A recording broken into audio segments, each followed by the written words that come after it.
Hello again and welcome to Apex Racing TV for the BSR MX5 Showdown here at the Sebring circuit in the United States. Andrew Woodhouse alongside Adam Bath and Alex Simpson. And Adam, well, this is a slightly different version of the Sebring circuit that we're used to seeing here on the channel. Yeah, we're racing on the modified layout of the circuit today. So gone is the really long 180-degree sunset bend. Instead, we've got quite a nice overtaking zone. That, and also we're technically on a shorter circuit as well. So yeah, BSR MX5 should be interesting today. 4 races, and we'll see who's able to master this different layout. The BSR crew love a different layout, don't they? Oh yeah, they do. They're just rebellious. I think Alex, we were here for the commentary challenge a year or so ago, and we were quite fast here before being taken out on the first lap, I must add. But this is a good layout, I think. It does provide, as Adam said, some decent chances to get things done on the brakes. It was pretty good in this car actually, so I think that's a good fit. So I think they like to, like you say, they like to throw in the odd random. I will say the odd. It's odd if we get a normal layout, isn't it, of a track? I tell you what, we'll. But yeah, I think it works. Sorry to interrupt. I tell you what, it has created as well. You know that corner, the corner that Adam mentioned, which was full sunset bend, and that sort of tight. Slightly tighter than 90-degree right-hander. It's got a wall very close to the exit, so we could see a few people going into that. Could be really close, yeah, going into that corner. I was going to say, I think I hit that a few times in the practice for the commentators race, so I think you're right. There you go. We will. Running through the points. Yes, 4 races tonight though. 15 minutes just to quickly the first one, and then however many laps it is for the others. I'm surprised we actually haven't raced at Imola with the chicane, have we? We haven't actually seen that ever used in a BSR race. Oh, the bike chicane? Yeah. I remember we did Road America Bend in one of the first ever seasons we did of BSR. Oh, the bend! I remember that. I don't think it was much. It was very good though, was it? I don't think there was any overtaking. Really. I think it limited overtaking even more. There we go. That's 23 the points. Rover Verke continues to lead after 3 race meetings. Jack McIntyre 27 points behind him in second. Then it's John Roberts third. Kip Stevens in 4th. Adam McNally for Youth Energy in 5th. We've got Josh Thompson for Youth Energy 2. He's in 6th. Peter Van Gaal 7th. 8th Steve Hefford. 9th Adam Hedgecock in 10th. Jamie Ayres. And over in the team standings, just 2 championships to focus on here. We've got Momo Racing leading the way there, 30 points ahead of Youth Energy. And then My Little Pony in 3rd. Boosted Motorsport 4th. Automech Knock Hill in 5th. Team Mad 6th. Northern Lights Racing 7th. Twitch in 8th. Boosted Extra in 9th. And Simgear running at the top 10. Oh dear. Wiltshire Gerber just got absolutely, well, the whiplash form will have been getting filled out there. It was Josh Thompson. I mean, I'm sure. I know it's his teammate. 2 teammates, yeah. Yes, but good to see they actually got a look at the state of Wiltshire Gerber's car. By the way, it was like a Reliant Robin with the way it's lurching from side to side. Yeah, it's good to see Alex actually got the paints uploaded. Good lad. So they did see the message that I posted then. There you go. It wasn't far off, you know. They said there was a bit of banter on the chat between them, saying that they were going to qualify first, second, and third. And Brian Holmes said, "No, I'm going to be first." Well, it wasn't quite that for Brian, was it, Adam? But he did get second, and he did spoil the party for the Radicals team.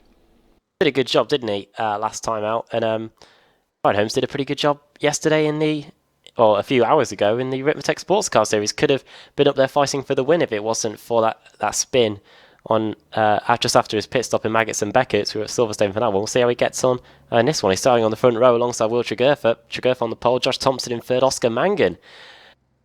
Raced here in the Formula Renault series that we had at the start of the year. He's back here again in the MX5s. Adam McNally in 5th, Peter Van Gaal 6th, Cesare Rizzo in 7th, 8th Stellian Shepelevsky, 9th Nathan Davis in 10th, Anwar Smith. Jack McIntyre starts in 11th, and Nathaniel Simpson starting in 12th. Haven't seen him for a while, not since the days of Simpson Racing. Him, right. Stephen Baxter in 13th, Nick McCarron 14th, Lewis Bibby starting in 15th, Adam Delmont in 16th place with Kip Stevens and then Ross McFarlane. Stuart Atkinson in 19th and Thorstein Helgeson starting in 20th place. 21st, Adam Broughton Grant. 22nd, Adam Hedgecock. 23rd for Robert Lundgren. John Roberts in 24th place. Starting in 25th is Craig Jones with Rafe Cullinan in 26th. Max Wright in 27th. If Mark Wright was here, then there'd be something up. 28th, Mark King. 29th, Joe McDonald. And 30th, David Ayers. Roy Ververke in 31st, our championship leader. 32nd, Laura Bonds. Rob Jackson in 33rd. Ian King in 34th. Steve Hefford, 35th. David Waldock in 36th. 37th for Neil Bamber. Jamie Ayres starting in 38th. Andrew Whitehead, 39th. 40th, Chris Daines. 41st, Gareth Hickling. 42nd, Michael Barry. 80 King starting in 43rd. And then at the back of the grid, 44th, Vlad Zajakovsky. And on the back row of the grid, all by himself, in 45th place, it's Greg Giles. Yeah, that's a bit of a different grid to what I've got, but that's okay. We could. The back of it was. The rest of it was fine. As we're ready for the start then here at Sebring. Red lights are on.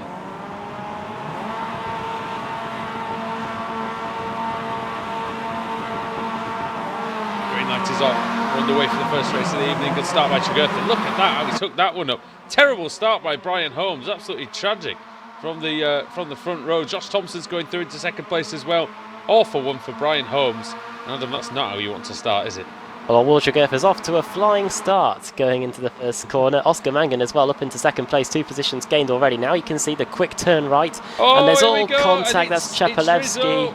And it's I think and it's Smith, was it? number 3.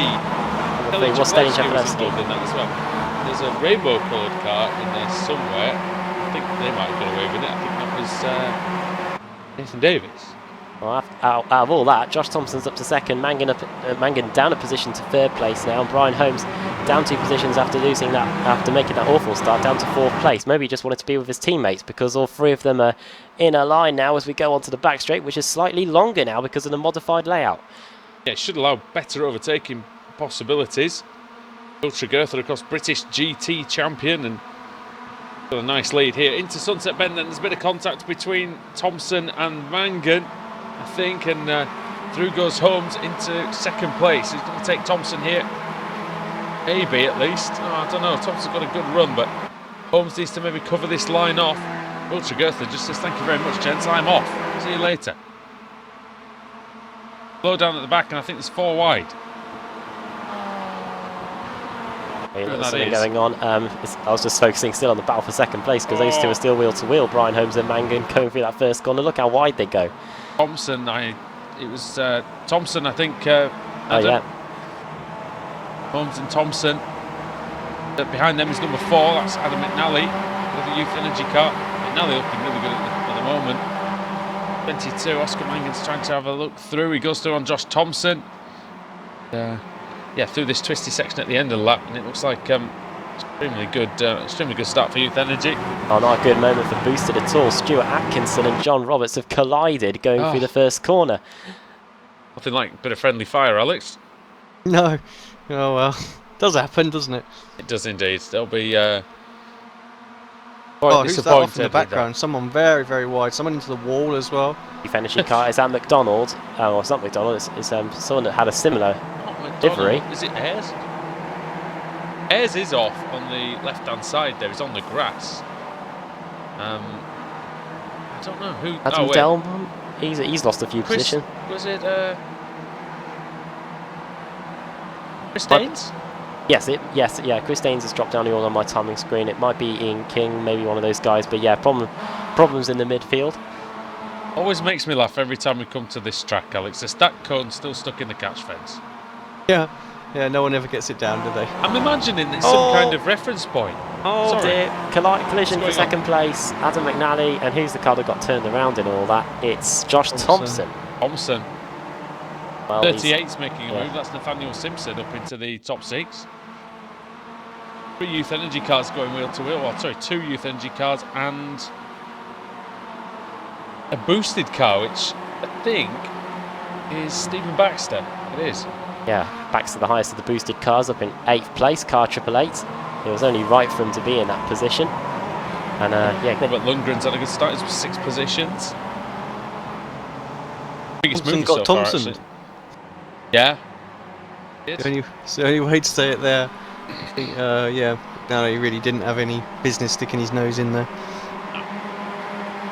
That's the thing. And Sorry, Adam. McNally's now behind Lewis Bibby. Final corner then onto the front straight. McNally in that 11th position. 6 positions lost for McNally after that issue earlier on, and now he's trying to chase down the team mad car in front of him. That is Lewis Bibby, who's had a good start to this race. 5 positions gained. It's a 15-minute race for race 1, and then we'll have a good idea of how many laps we need, as that boosted car was nearly gone. Well, saved by Stephen Baxter. It's hard to save this MX5, Alex, when it gets that sideways. Yeah, he did a great job. Max right into the pit lane, no idea why. He was in 18th place. Might be a meatball flag or might not put enough fuel in. No idea, but yeah, Max right into the pits. Bibby versus Ali. McNally, yeah. The MX5 really is lively around the circuit. Lots of changes of direction in that final sector, and I think this is a good track for the MX5s. It really is. The straights are long enough where you can have a go, but slipstream isn't ridiculous. Girther is just class of his own at the minute. Holmes is catching him up actually, a couple of tenths that last lap. So see what they do when they cross the line this time. Got 3.5 seconds though. It's a good advantage. It was that battle, wasn't it? Really. Yeah, on the first lap. On the first lap, really put Holmes back. So he closes in another tenth. So and the McNally and Thompson crash as well, wasn't it? Yeah. So Brian's quick, but he's just got a massive deficit. Whoa, what is going on in there, turn 1? Nearly 3 wide between Simpson, McIntyre and Chepeletsky, I think. There's a Youth Energy car off in the background as well going into that corner. That's Adam McNally. Ali's having a bit of a nightmare. He had a fantastic start. So in front of him, it's wheel to wheel there between Bibby and Rizzo. Rizzo fighting in for 11th versus 12th place and 10th. As up the inside goes McNally again, going into the section of the circuit known as Le Mans, I think. That was around the outside for Rizzo, so very strong move there. Bibby in 11th place now. Nick McKerron's in that group as well. He is 13th place, a position gain so far for Nick McKerron, driving for the team that. Yeah. He is good in this car, Adam. We've seen that before. That team as a whole are pretty good, aren't they? They sit at the top of the team's championship, Momo Racing. They've got the likes of Van Gool, they've got Hefford, who really does well in these MX5s. They were very good in the winter series, weren't they? The winter just gone. And I say just gone, it's well gone now, isn't it? We're nearly in November, but we're only a few hours away from November, of course. Happy Halloween, everybody, as well. As excuse me. Nothing particularly spooky going on Apex Racing TV tonight. Well, not yet, anyway. Adam's been cowering from trick-or-treaters, but apart from that... Oh, Mangan, around. He's lost it on his own. Well, it's trick-or-treat night, and it's a trick for Oscar Mangan. And he's been well and truly cursed here. Yep. Or hexed or something, because he's now down to 17th place after that. What on earth is going on in turn 1? Whitehead, Broughton, Grant, Cullinan, Bond. Just have a look at that, Alex. Oh I can't commentate on that, to be honest. So Whitehead's gone down the inside of Rafe Cullinan. That's still not over, is it? That exit of that shortcut is there's someone in the background. That's John Roberts. Look at that, Alex. Absolutely brilliant. Just sort of watching it all on replay now. That's crazy. They're all just diving up the inside of each other. And number 9, Gareth Hickling going through on Laura Bond, number 44. Then Roberts, and then David Waldock. They all did well to get through turn 1, didn't they? Or turn 2 as it is that I'm looking at the moment. So, yeah, great job. Good racing. Here he comes up the inside, going into the final corner, Sunset Bend. Oh, contact, and around goes the Team Mad car there, car 36. That is Adam Broughton Grant. He gets going again, but it's now caused even more chaos. There's even one of those police liveried cars in there. Look at that crazy gaggle of cars. That must be David Waldock. Going down the main straight. They're 3x3 nearly. It's Super Speedway racing. Yeah. Daytona might be down the road. We are in Florida, but this is Sebring. If Hefford's in that group as well, we know he's quick. We know he's got front-running pace. Cullinan's got forced out wide a little bit by the Northern Lights racing car of McFarlane. Nathan Simpson around, Anwar Smith as well, and Bibby, I think, dropping. No, not Bibby. Stephen Baxter, car 888. Let's see how this took place then. Oh, guys, Anwar Smith. Oh, they look like It looked like Nathaniel Simpson was already out of shape. Was there contact? Yeah, there was contact to cause it. And Bamber trying to move through the field as well. Oh, but, yeah. bit Anwar of a bit Smith, lucky he unfortunate. didn't. Oh, Baxter's on the grass now. Anwar Smith, very lucky they didn't roll it over after he after the contact was made. McNally versus Rizzo as well. That's pretty close as we go to the front straight. He rolled it at Monza, didn't he? Got hit at the road here. Did Anwar Smith and ended up on his roof in the gravel trap. Oh, this could get interesting. McNally is very close indeed to Rizzo going into the first corner. Rizzo comes in from the outside line. And to get move the long way around. McNally hits him. See that coming? That's another contact from McNally, and it's not his race at all, is it? And he's the wicked witch. Well, wicked. he just washed out wide, didn't he, Alex? Just the understeer caught him there that time. Again, just about to watch it back. I literally cannot keep up with what's going on tonight. I'm clicking here, there, and everywhere. It's ridiculous. Something every second. So here we go, on replay again. Don't find anything else for me to look at. But yeah, up the inside. Yeah, and like you say, just couldn't maintain the line. Got into the power packs a bit early, and yeah, Rizzo gets collected. Right, we're back live. What a disaster that was. Right, now it's Nick McCarron versus Lewis Bibby. This is over 6th and 7th. Momo Racing car of McCarron trying to get some positions here. Bibby has also been a big mover in this field, but looks like McCarron is going to get that one unless he goes too deep, which he does. I was about to say it's not often, Adam, that Lewis Bibby gives up a place so easily, but he didn't give it up at all. He just made the corner properly while McCarron didn't.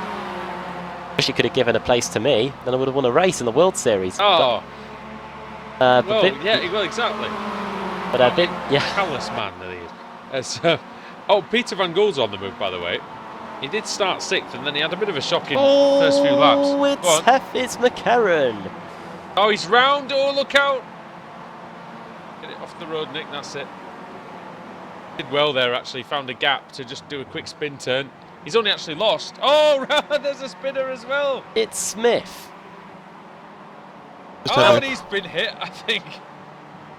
I've left Anwar to his thing. I'm just looking at Stellion and Davis at the moment as well. McIntyre's right there as well. Those three very, very close.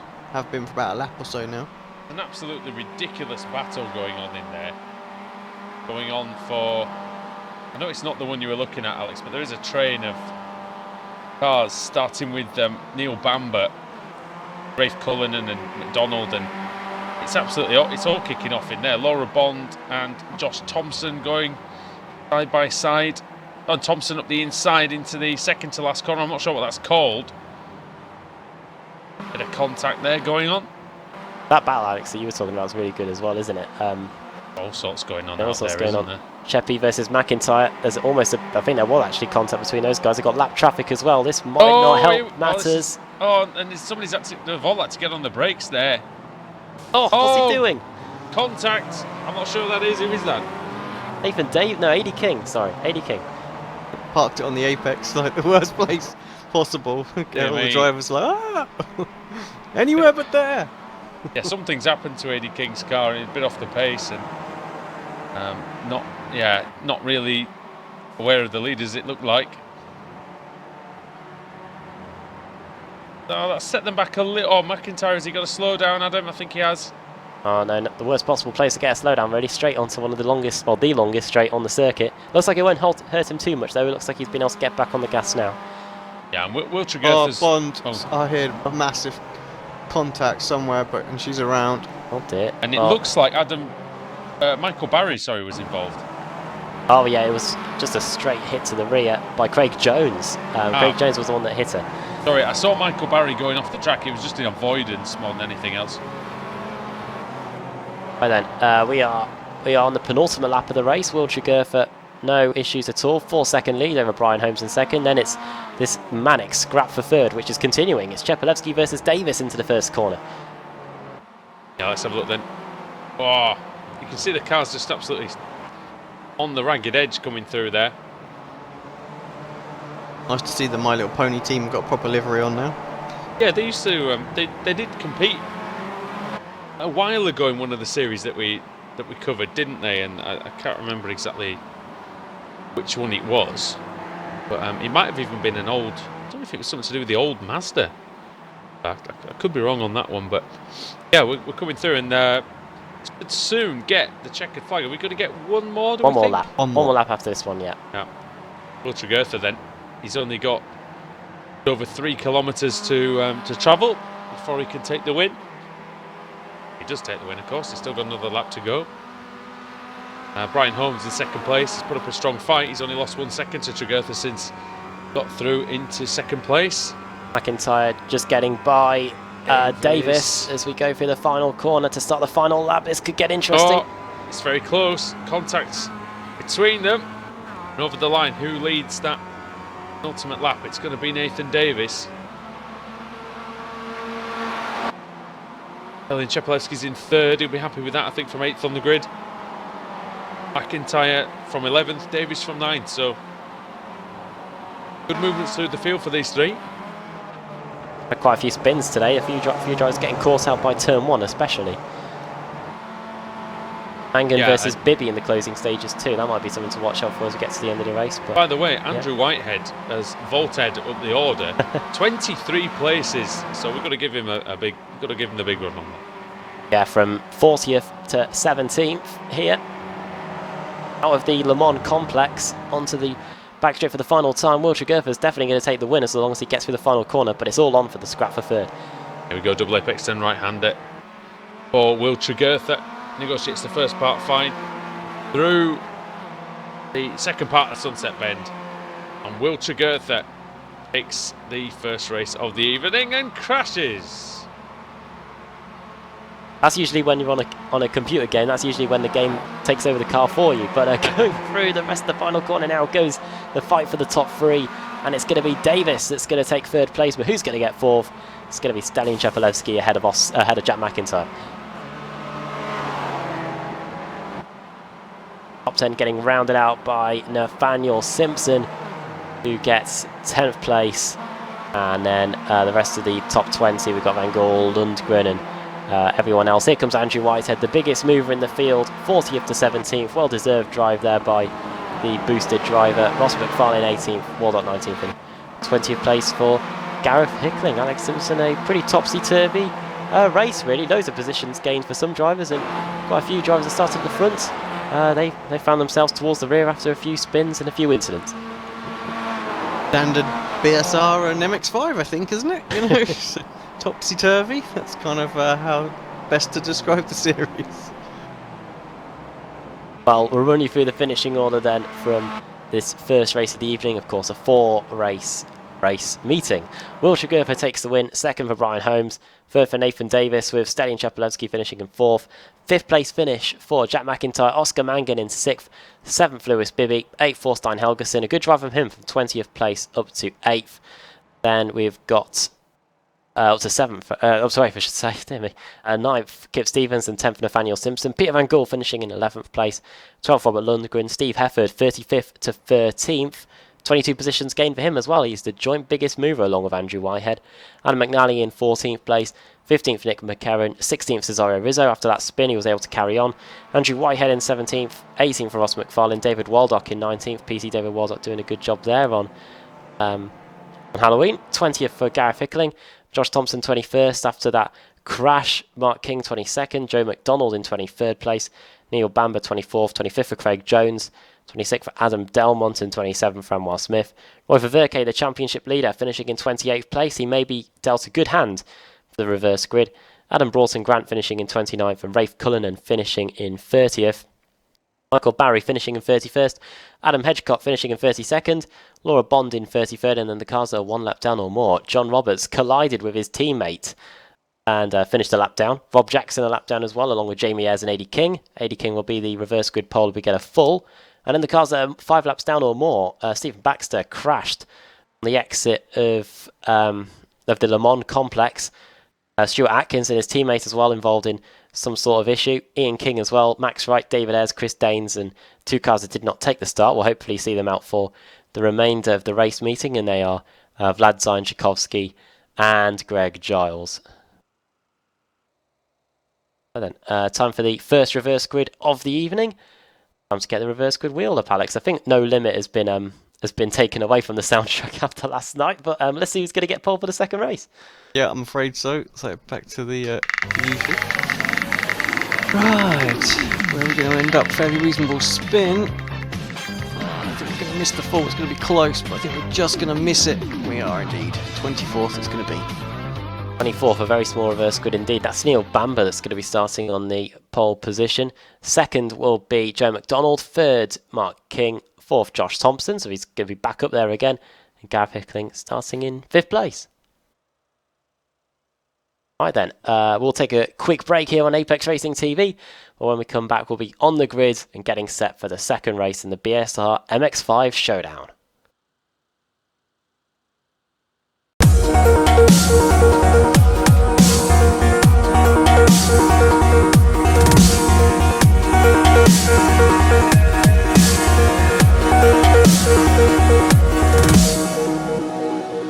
I can't believe the night lay waste to all we'd given. But honestly, you've gotta know that this ain't living. But we could run from Elysium and let it burn, let it burn. You've gotta know that nothing lasts forever.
Simulated racing can be awesome, but it can also be kind of a free-for-all.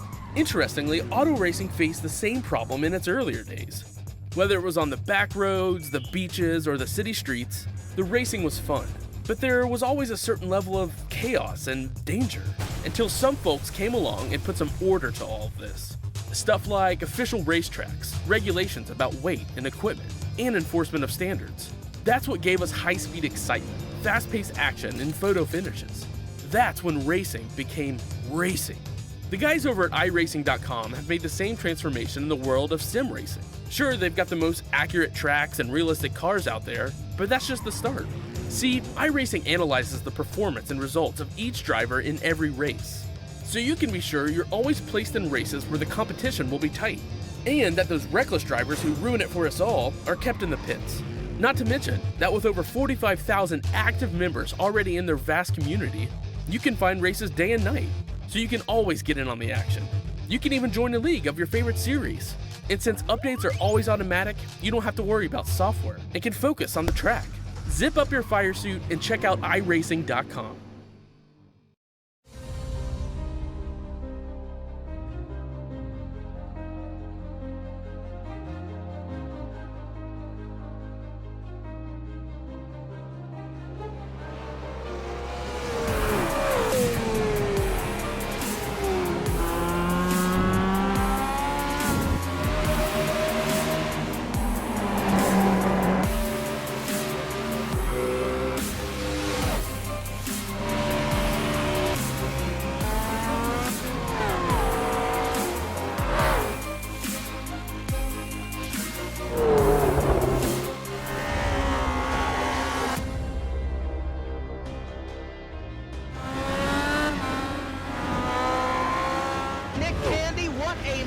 Truex in the outside, contact made. 56 slides it at a 4. Who's going to be at the stripe? Dead even, give it to Ryan Truex. Truex is your winner over Tandy.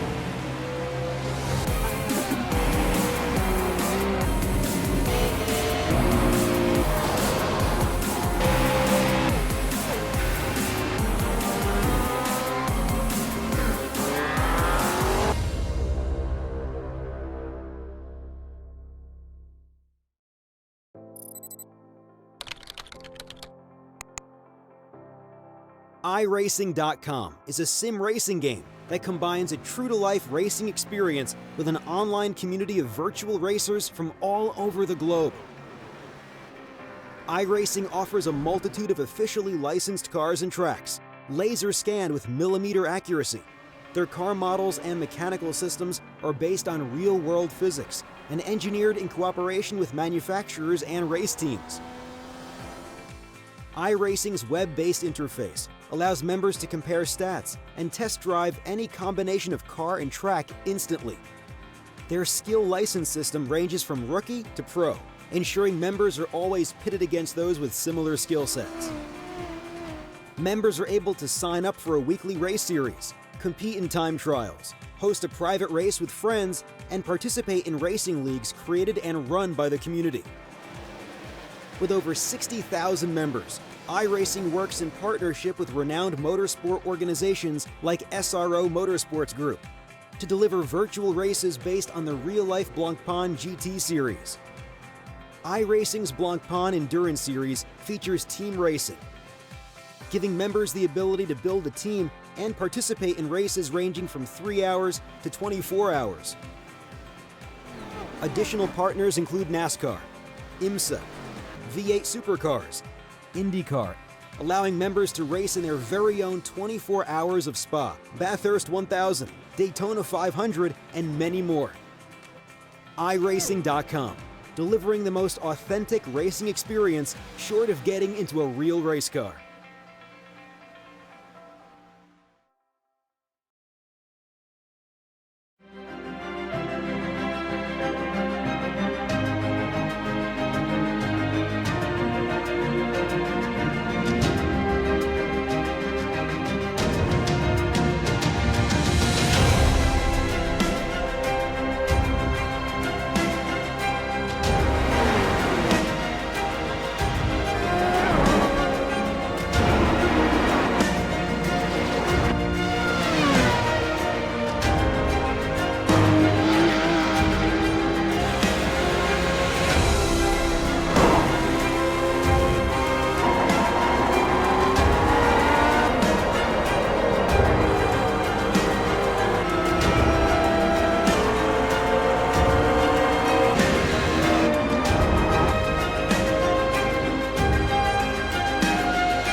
The night lay waste to all we'd given. But honestly, you've gotta know that this ain't living. But we could run from Elysium and let it burn, let it burn. You've gotta know that nothing lasts forever.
Welcome back to the BSR MX5 Showdown here on Apex Racing TV here at Sebring, and the crowd seem to have gathered here in Florida after a pretty sunny race 1. An overcast race 2 in the offing here, Adam Bath with Alex Simpson and Andrew Woodhouse again for this second race. Our third broadcast in just under 24 hours, Woody.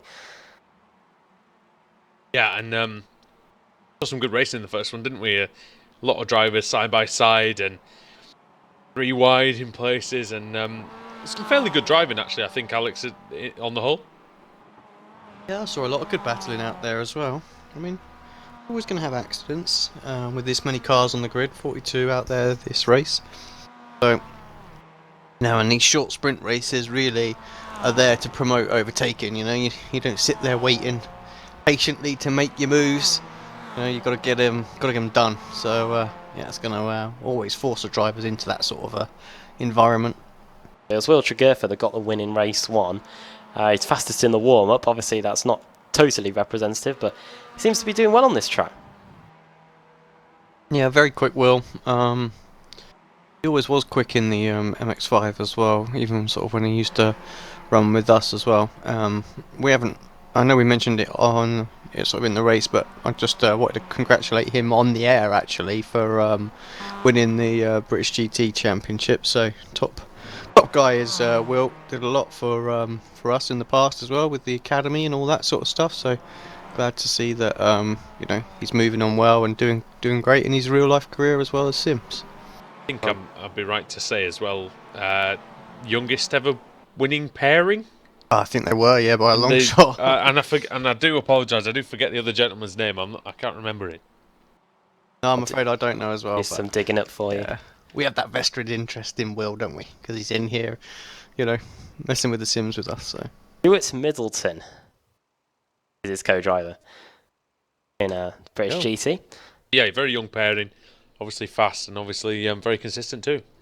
Well, running through the starting grid then for the second race of the day. Neil Bamber starts on the pole, second Joe McDonald, third Mark King, fourth Josh Thompson, fifth David Waldock, sixth Ross McFarlane, Andrew Whitehead starting in seventh place, eighth Cesaro Rizzo, ninth Nick McCarron and 10th Adam McNally, 11th Steve Hefford, 12th Laura Lundgren, 13th Pierre Van Gool, 14th is Nate Simpson, 15th Kip Stevens, 16th Thorstein Helgerson, 17th Lewis Peary, 18th Oscar Mangan, 19th Jack McIntyre, and starting in 20th place, rounding out the top 20 will be Stelian Shepelevsky.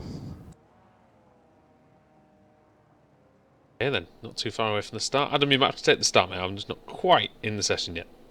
See what's going to happen then. Neil Bamber on the pole position, Joe McDonald starting alongside him.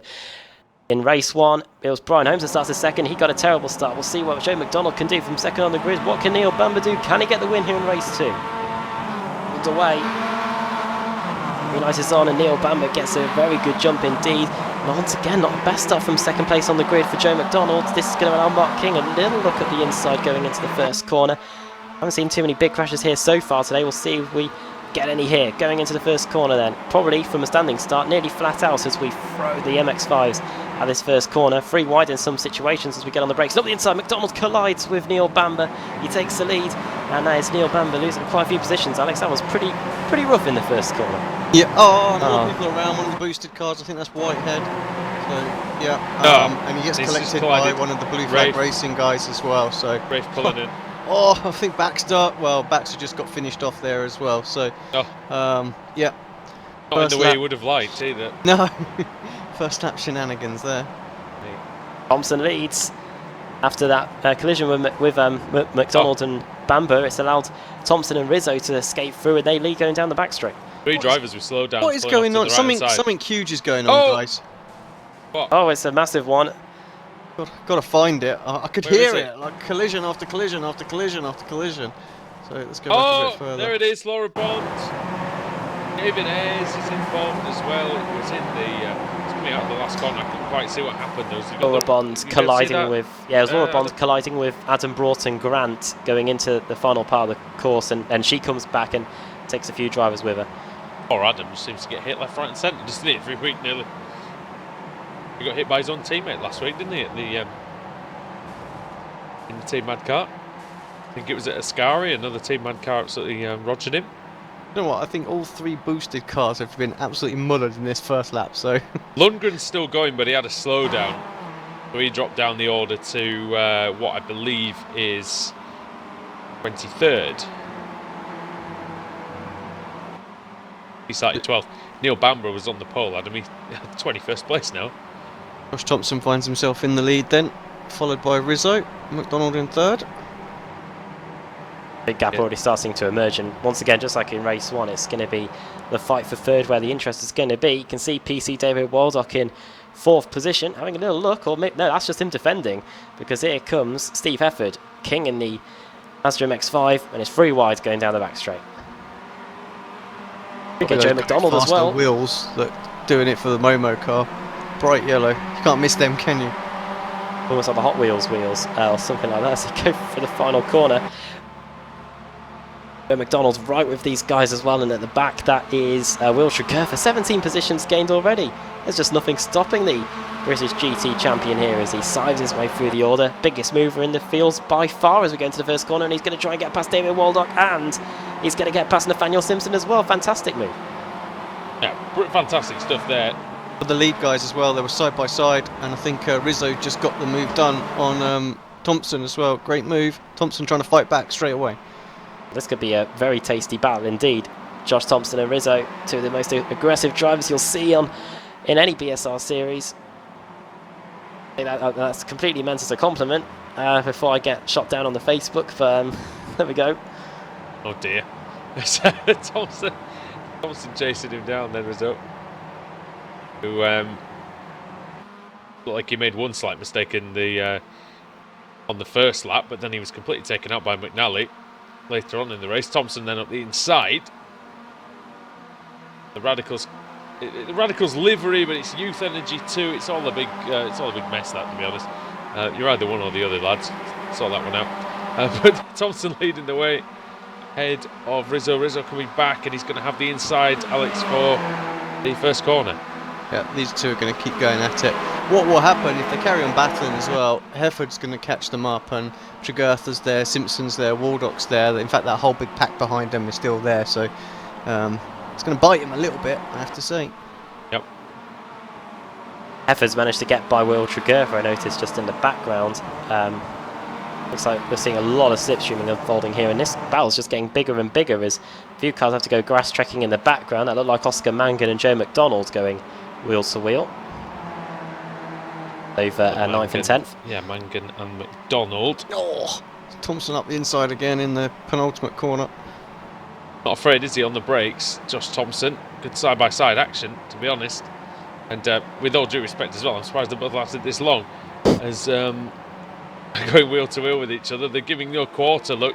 They're in the middle of the track. Going to this double apex right-hander. Thompson with a big cut on the inside. Can he get away with that there? Looks like he can. But I guess the grip's not very good on the inside, and you can see now Rizzo's got again the run out of there over the start-finish line. That was very close. Thompson just about leading the lap. They're inches away from each other. It's very good driving, I have to say, by both of them. They're so close that you could probably push one of the driver's wing mirrors like someone did in that video on Facebook. Not banned for that, I think. I think he might have got his points on his licence for that. I think he did, actually. Or a suspended ban or some kind. Thompson getting sideways coming out of the first sector, and just behind this group at this battle, actually, if these 2 keep battling, you will get Will Trager, you will get Nathaniel Simpson, Steve Hefford, and then the 2 behind them, David Waldock and Peter Van Gool. Trager only a second behind Rizzo in second place. He's a man on fire here, 17.4 compared to Thompson and Rizzo, who are doing 1.19s on that last lap. So 2 seconds getting taken out, and he's bringing everyone with him. We're setting ourselves up for a very interesting second half of the race as we're about to start lap 6 of 12. Going to be a good one, isn't it? I think very, very close action at the front. All the way through the field, really, but mostly at the front. I think a lot of those incidents at the back, Adam, really did spread that back half of the pack up. Yeah, we've got a field spread now of about 47 seconds from first down to 35th. That is still pretty close though, despite all that. But we now have got, once again, like in race 1, a few packs that have broken away from everybody. Here comes Rizzo into the first corner. Going to try now at the inside of Josh Thompson. Big disregard for that yellow line. But here they go. Yeah, the wall's the key thing there. That's what everyone is ever trying to. Trigger's taken out his own teammates. Well, no loyalties there. That's a massive misjudgment. Or was it? Let's have a look at it back. I'm going to go on board with Will. So, Well, this is it why was his Josh teammate Thompson. drives in an endurance car with him, so he's not on the track at the same time. Oh dear me. But no, that's right, Will. I'll be your teammate, mate. Oh dear. Let's have a look Well. at this. Yeah, late on the brakes and kapow! Well, Will, if if you want to give Alex a phone call, he's not gonna answer it. No, he's not. He really isn't. Or send him a message, he's not going to read it. Down the back straight, there we go. It's now Trigger versus Rizzo. We've taken one Radicals, well, Youth Energy car out of the running, and we've thrown another one in instead. Ah, And he's always, that could be instant karma there as he nearly loses the car on the exit. and I've just seen there's all sorts going on out there, isn't there, at the moment, let's face it. Trigurtha versus Simpson versus Hefford. Well, 3 very fast drivers in this car now. Simpson going for the inside. 3 wide. Simpson going for the inside then. These Simpsons, I tell you, dear me. Up the inside he goes. Oh, contact, and that was similar to the McNally one. But Oh, and off off goes goes Hefford. Hefford. He spears off into the wall, and Trigurtha almost hits Simpson in the braking area. well, down to 2 cars now. Rizzo's now down to 3rd, and that's Steve Hefford out of the race. No fast repairs in this series, so that's him done. No, and it's a shame for those guys who are running well, but yeah, these things happen at Sebring.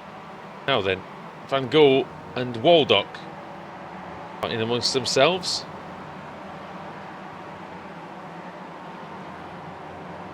Just looking at the top 9, everybody has gained positions, from Simpson all the way down to Chepalevsky. Constant overtaking, and now the battle for the lead is on again, and in the background the fight for 3rd too.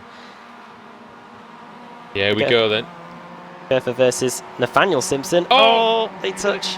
Bit of contact there, no quarter given by Trigurtha, and Simpson trying desperately to hang on to the lead, but now he's got to go with the British GT champion and really pressure him and see what he can do. Thompson's out. He has exited the session, so from winning the race to 0. Look how close they get to that wall as they go for the first corner. Just behind them as well, Mangan is going for 3rd. Remember, Will won the first race as well. Yep. Adam, not Josh. Oh, no, I was just saying that he was winning this one. Oh, there's contacts made. I'll let you off in that case. That was in that group at the back, wasn't it? Between spin in the back. Quarter Van final. Gool. It's Van Gool. It's And Waldock. Holmes. Holmes, yeah, everybody. Is this another spin, Alex? Oh, the separate one, yeah, Oh. 2 separate spins. It was another Youth Energy car. It was Van Gool that we were watching that spun. Oscar Mangan's out of the race. I don't know why. Disqualified? No, there He was. just Yeah, it exited. looks like he just quit. Yeah, he just quit. No. Oh, there you go. Well, then it's all of a sudden. Oh no, sorry, there's a lapped car in there. I was about to say it's become it's a free car scrap, but there's a bit of a gap now between Trigurtha and Simpson. The fight for 3rd though continues. McIntyre, David Waldock, Stelian Chepalevsky, Nathan Davis, and Rizzo and Rick Farlin all there. As we are now 2/3 of the way through this race. Yeah, it's been a competitive one, this at Sebring. Got about 5 minutes, well, just under 5 minutes to go. 4 minutes. 12 lap race as well, so we've got 4 laps. Oh, we've got laps, sorry. I know time and laps over the same race meeting. It can get. Oh, Oh, no. And Is that's that- Chepalevsky in trouble. Yeah. He's got suspension damage, I think. oh, what's going on here? Davis moving across, going into the braking zone. Ross McFarlane having a dabble. Chepalevsky's on the grass. McFarlane in the Northern Lights racing car trying to go around the outside. And stay around the outside. Chepalevsky manages somehow to stay in front. I've absolutely no idea how. The Momo racing cars are going at it as well.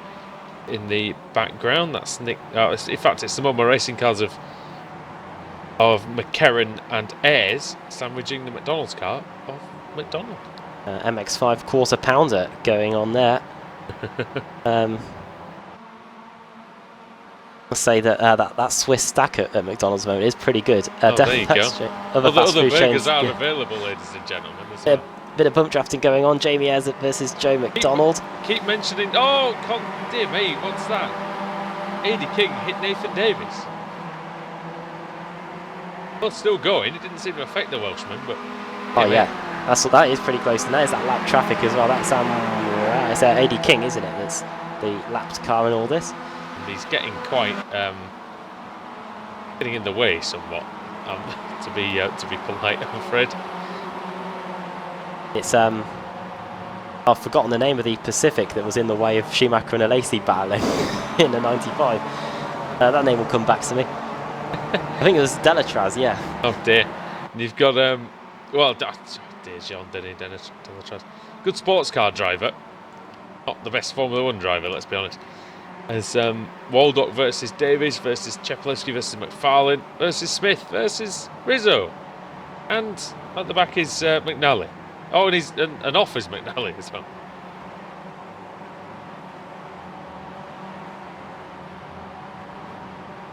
The lap 10 of 12. Coming to the end. Will Tregurtha coming around the final corner. Daniel Simpson is pretty close to him, let's be honest. Oh my word, what's going on here? McIntyre's just taking everybody out. Well, that was a dive bomb and a half, I think, by Jack McIntyre. I think he knew that he wasn't going to make the corner, so he thought he might just try and get as many cars as he could try.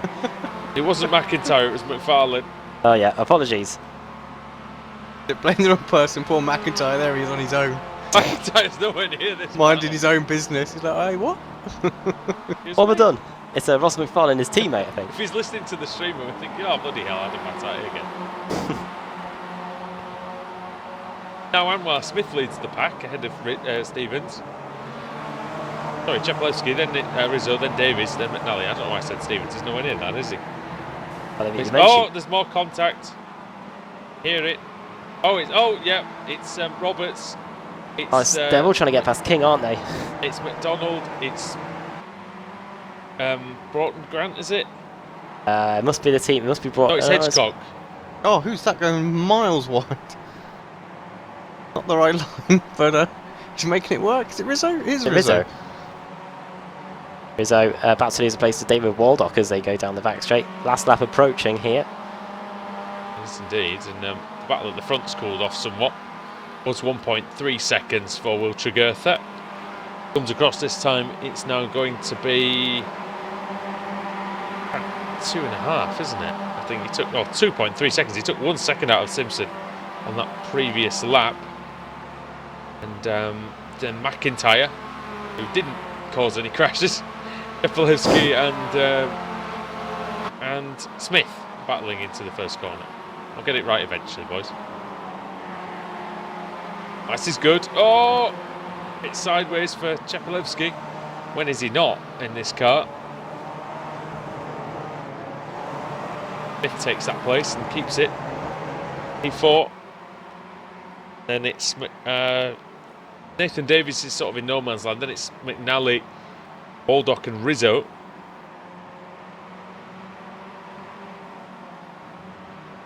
Battle for second place is really heating up, isn't it? It might be a lapsed car. Yeah, it is a lapsed car. The battle. Oh, McDonald.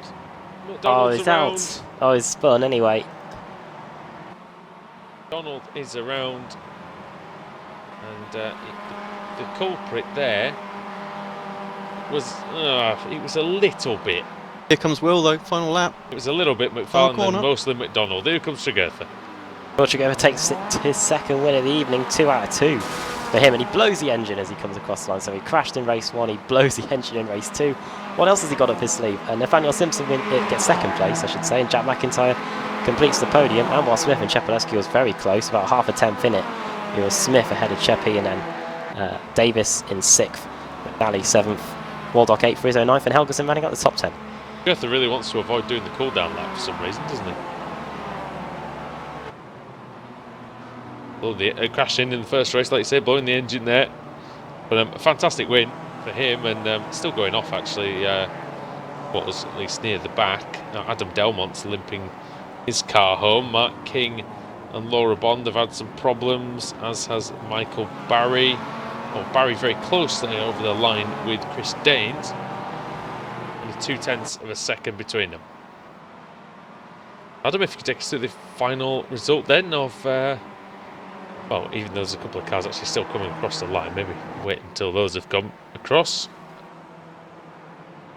Yeah, race through the evening then.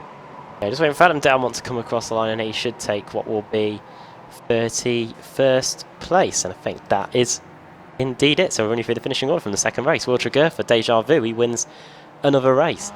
Nathaniel Simpson finishing in second, Jet McIntyre third, fourth Franwell Smith, Chepolewski fifth, sixth Nathan Davis, seventh Anna McNally, eighth David Waldock, ninth Cesario Rizzo, and 10th Forstein Helgeson. Cars that started inside the top 10 to finish there, we only had 3.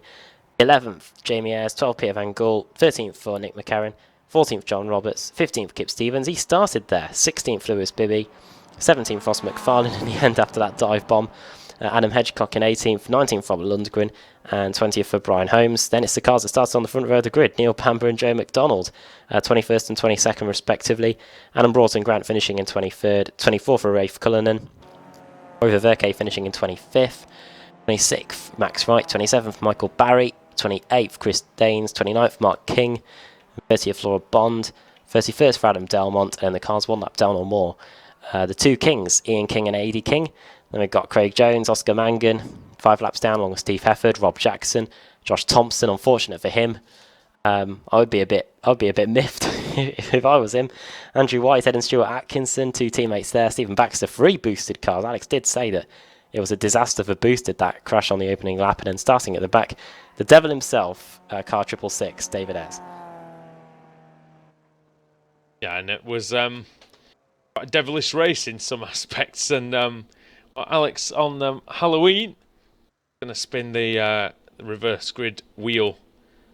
So you're going to end up on pole position. Is Alex going to give the kiss of death to? Because the pole sitter hasn't, well, apart from Walter Griffin race when it hasn't gone too well. 1 out of 2 ain't bad. It also isn't good. Another small one-ish, 27th. That is Michael Barry. He's going to be starting on pole. Max Schrack going to be starting second. Verke in third. Rafe Cullen in fourth. And Adam Broughton Grant starting in 5th place for race 3. All right then, so we'll see how they get on when we return here on Apex Racing TV, the BSR MX5 Showdown.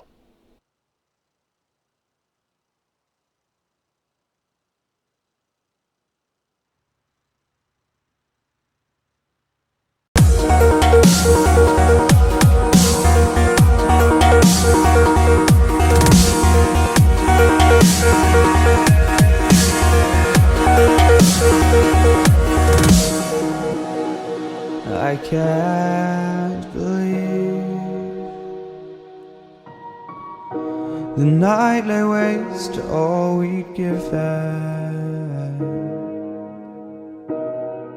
But honestly, you've gotta know that this ain't living. But we could run from Elysium and let it burn, let it burn. You've gotta know that nothing lasts forever.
Simulated racing can be awesome, but it can also be kind of a free-for-all. Interestingly, auto racing faced the same problem in its earlier days. Whether it was on the back roads, the beaches, or the city streets, the racing was fun. But there was always a certain level of chaos and danger, until some folks came along and put some order to all of this. Stuff like official racetracks, regulations about weight and equipment, and enforcement of standards. That's what gave us high-speed excitement, fast-paced action, and photo finishes. That's when racing became racing. The guys over at iRacing.com have made the same transformation in the world of sim racing. Sure, they've got the most accurate tracks and realistic cars out there, but that's just the start. See, iRacing analyzes the performance and results of each driver in every race, so you can be sure you're always placed in races where the competition will be tight, and that those reckless drivers who ruin it for us all are kept in the pits. Not to mention that with over 45,000 active members already in their vast community, you can find races day and night, so you can always get in on the action. You can even join a league of your favorite series. And since updates are always automatic, you don't have to worry about software and can focus on the track. Zip up your fire suit and check out iRacing.com.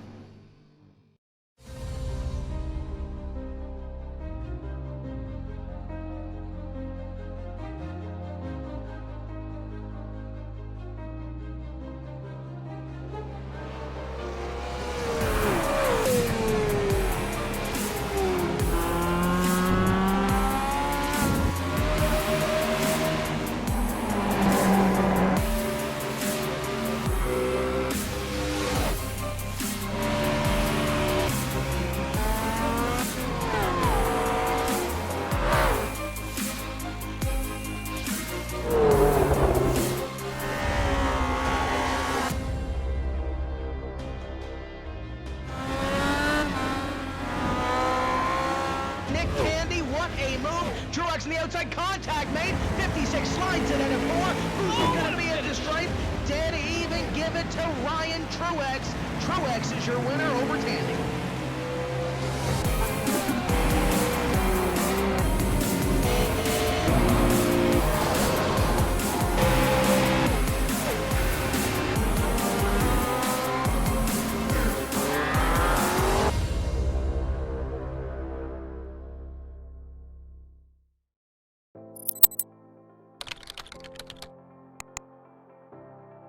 iRacing.com is a sim racing game that combines a true-to-life racing experience with an online community of virtual racers from all over the globe.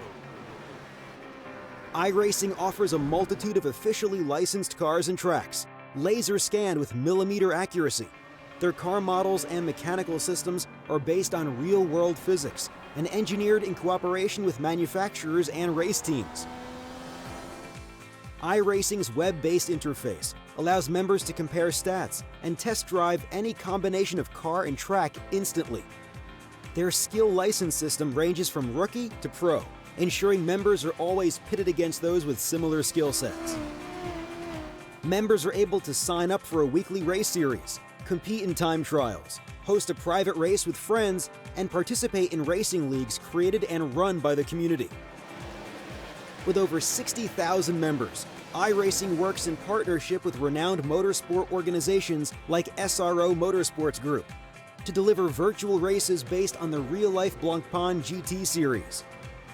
iRacing's Blancpain Endurance Series features team racing, giving members the ability to build a team and participate in races ranging from 3 hours to 24 hours. Additional partners include NASCAR, IMSA, V8 Supercars, IndyCar, allowing members to race in their very own 24 hours of Spa, Bathurst 1000, Daytona 500, and many more. iRacing.com, delivering the most authentic racing experience short of getting into a real race car.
Race 3 then of the BSR MX5 Showdown, coming to you from the Sebring circuit in the United States. Andrew Woodhouse, Adam Bath and Alex Simpson bringing you all the action we've had tonight. Alex, it's been pretty rough and tumble out there, but it's been enjoyable.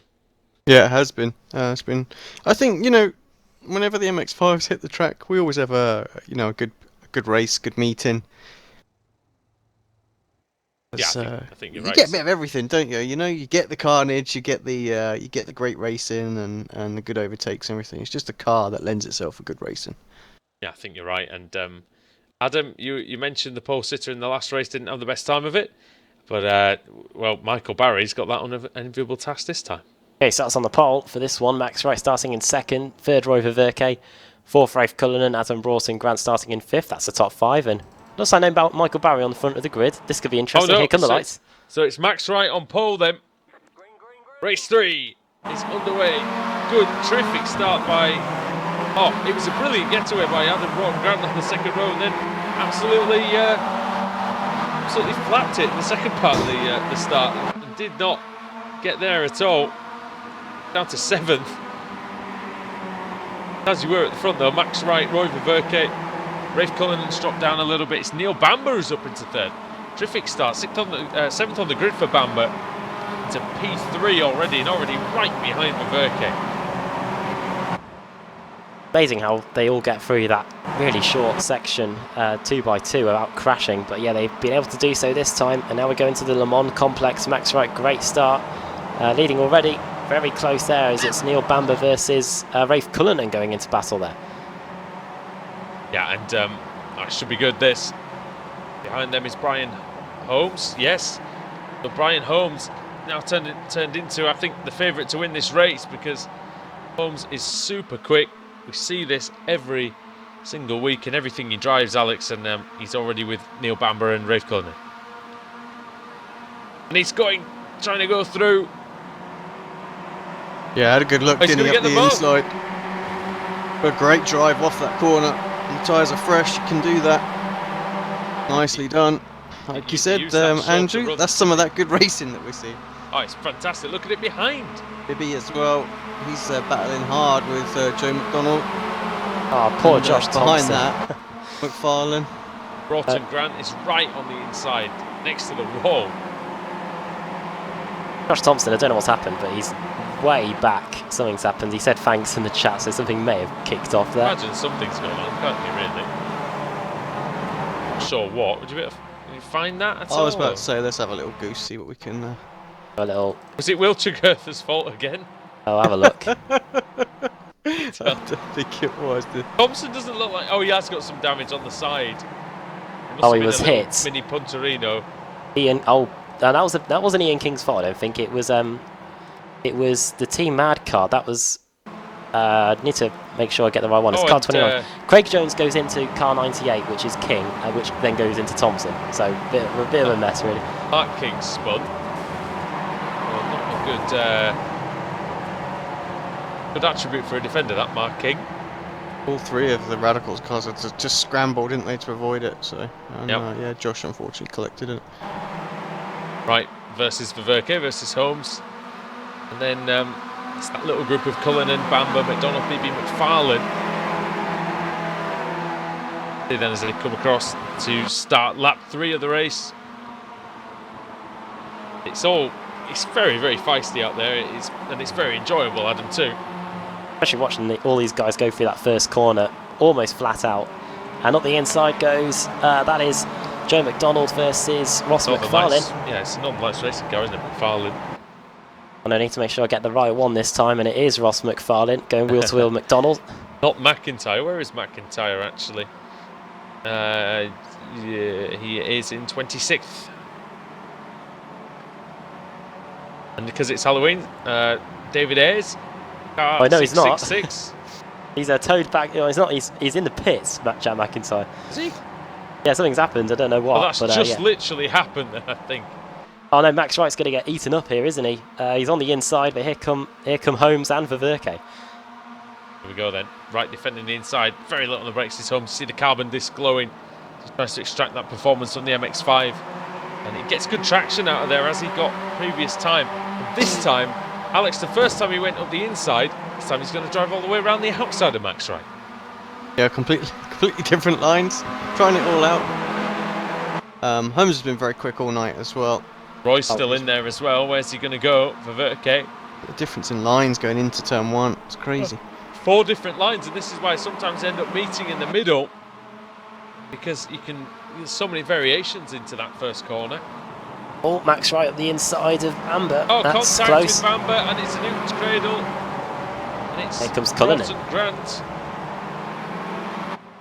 I think it wasn't Broughton Grant, sorry, it's Bibby. Broughton Grant's at the back of this one. And Robert Lundgren's out. He's just literally towed back to the pits. Shame for him, he's done. The second pack as well. Van Gool, Roberts, Davies, Hedgecock, Stevens, McCarran, Smith and Delmont going for it. 2 very large packs of drivers at the moment. Although Holmes just starting to break away a tiny bit. Verke going with him. At the inside of McFarlane on McDonald. That is for 7th and 8th position. Look how close Cullinan was there to the I think wall.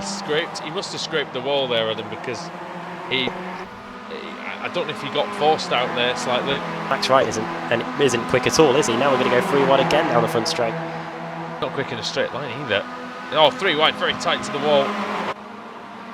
Donald is in there. Right, desperately trying to cling on the inside.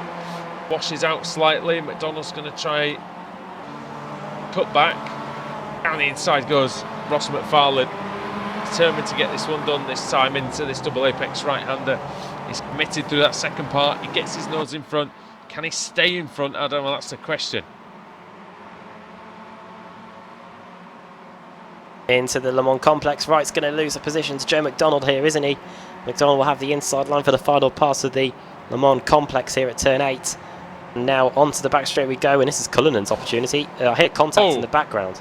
No, it's Van Gool. I can hear it as well. It is Van Gool. We lost a lot so far in this race, actually, when you look behind. Yep, quite a few out. Goodness me. 3 cars out just on this lap. Lundgren, Ayres and King. There are a dozen cars out here.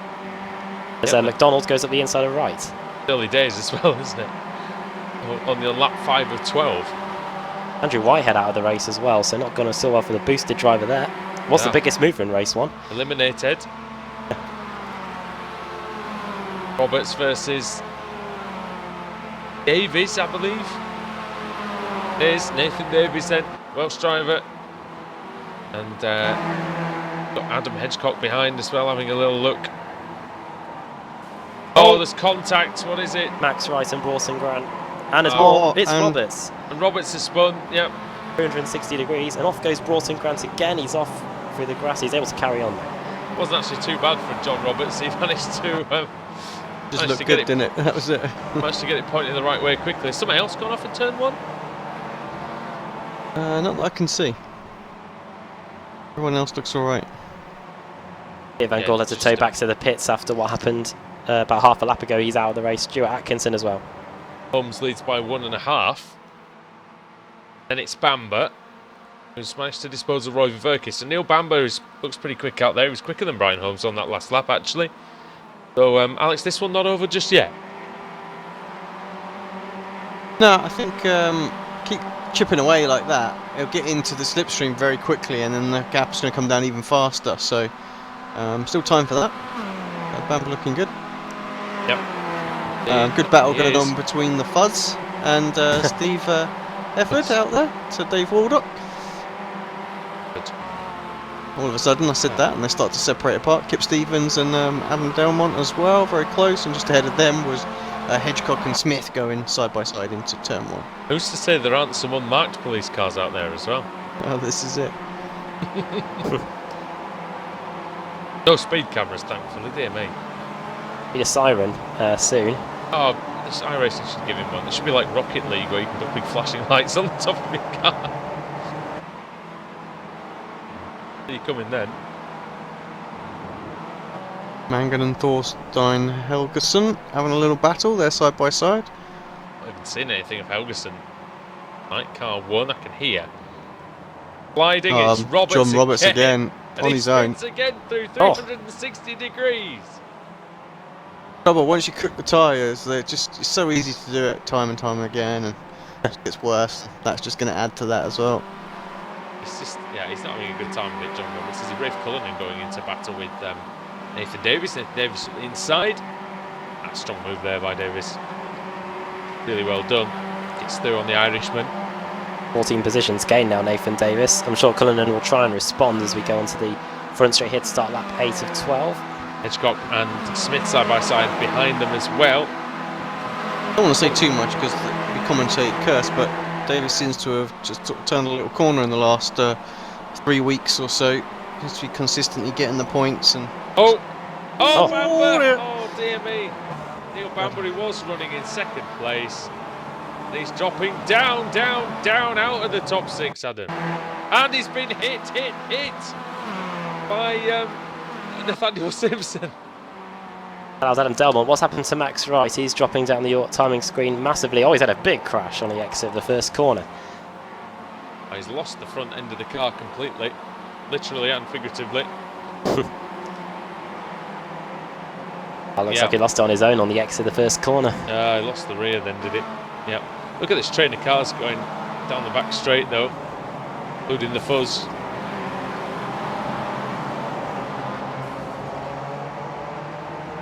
Simpson at the front. What Waldock can do then. Simpson running away from the police. Hey? Well, on this one night, all crime is legal. on the racetrack anyway. From 7 p.m. Well, it's gone past 7 p.m. till 7 a.m. David Waldock then versus Steve Hefford.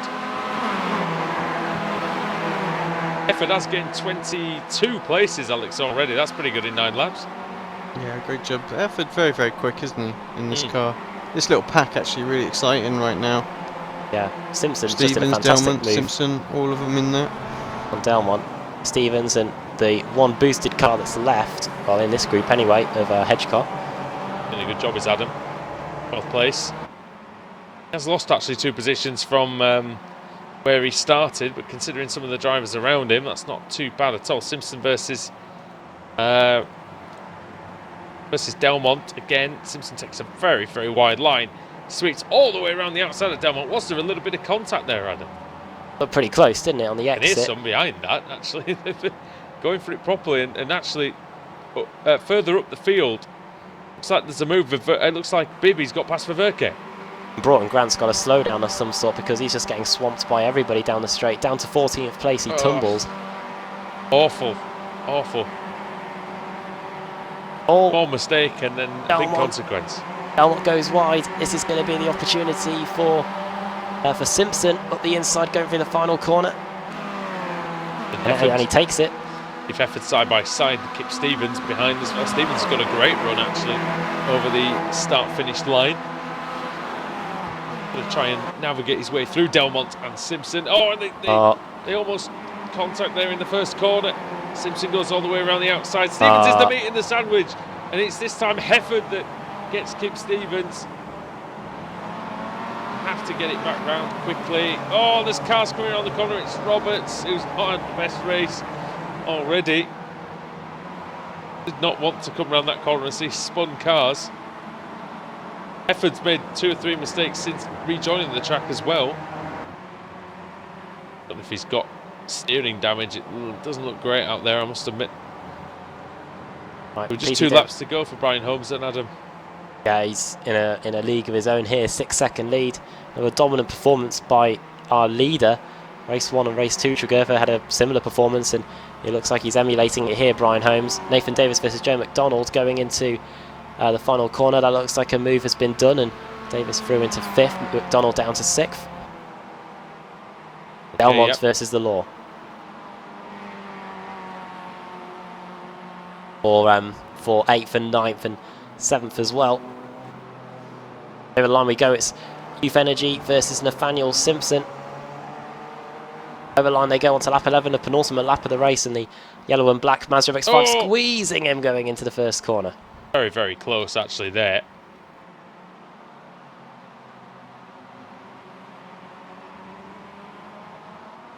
Into the... Oh, the contact, Waldock.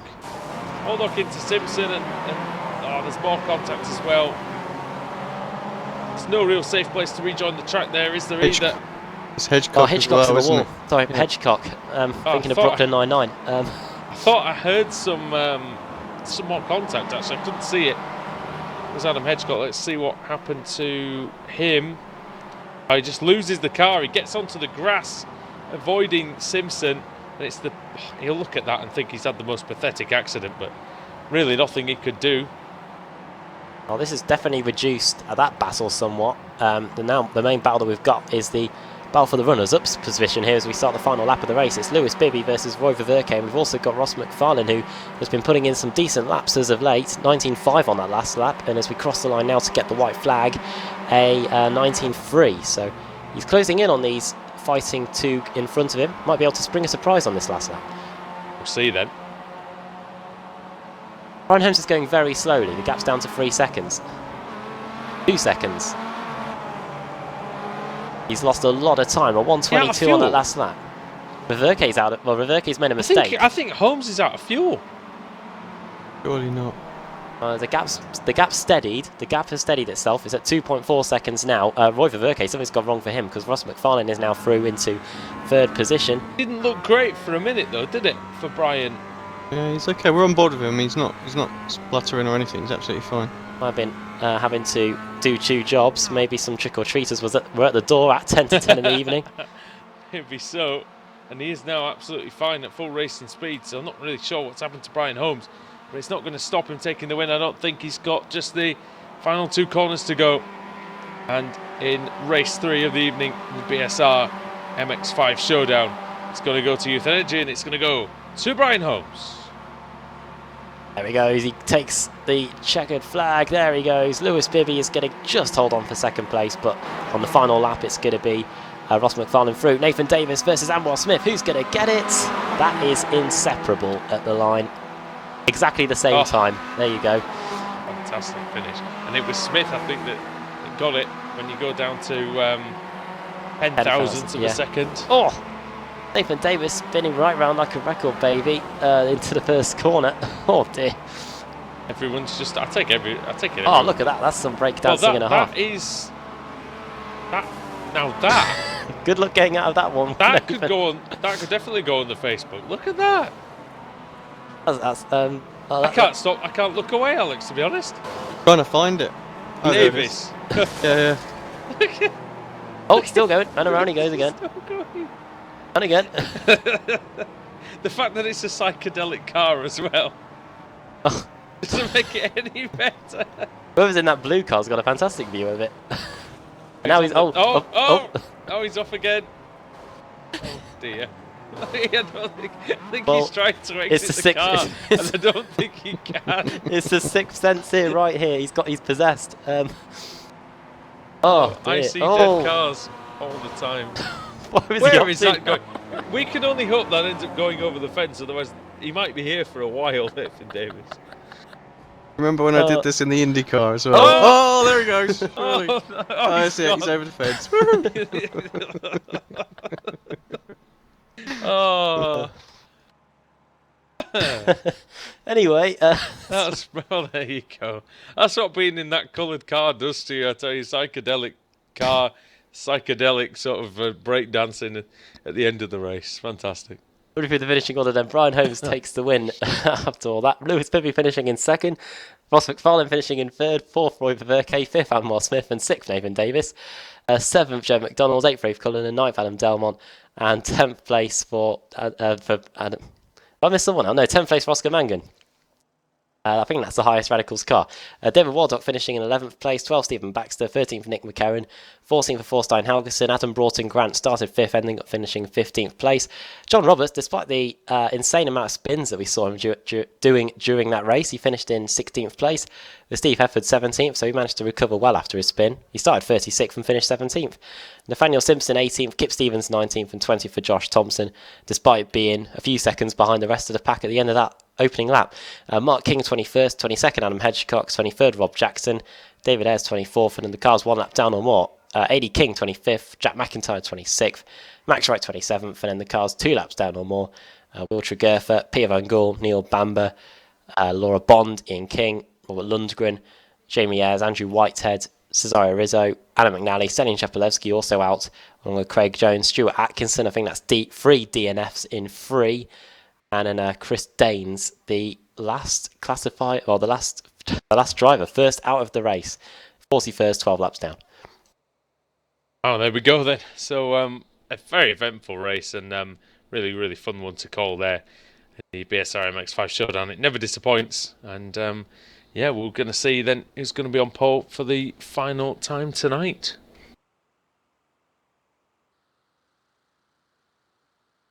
Right.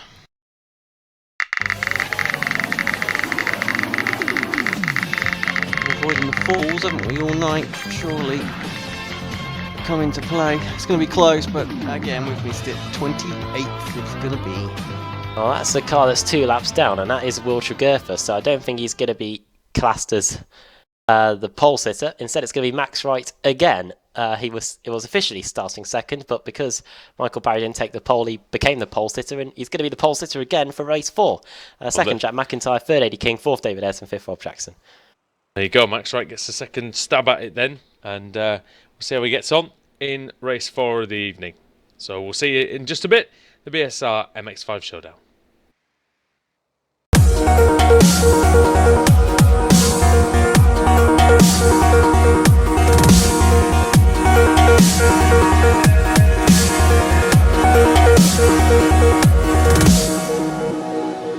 I can't believe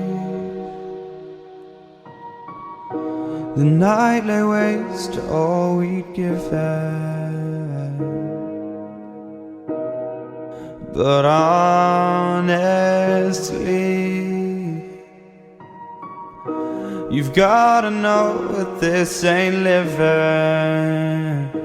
But we could run from Elysium and let it burn, let it burn. You've gotta know that nothing lasts forever.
Simulated racing can be awesome, but it can also be kind of a free-for-all. Interestingly, auto racing faced the same problem in its earlier days. Whether it was on the back roads, the beaches, or the city streets, the racing was fun. But there was always a certain level of chaos and danger, until some folks came along and put some order to all of this. Stuff like official racetracks, regulations about weight and equipment, and enforcement of standards. That's what gave us high-speed excitement, fast-paced action, and photo finishes. That's when racing became racing. The guys over at iRacing.com have made the same transformation in the world of sim racing. Sure, they've got the most accurate tracks and realistic cars out there, but that's just the start. See, iRacing analyzes the performance and results of each driver in every race, so you can be sure you're always placed in races where the competition will be tight, and that those reckless drivers who ruin it for us all are kept in the pits. Not to mention that with over 45,000 active members already in their vast community, you can find races day and night, so you can always get in on the action. You can even join a league of your favorite series. And since updates are always automatic, you don't have to worry about software and can focus on the track. Zip up your fire suit and check out iRacing.com.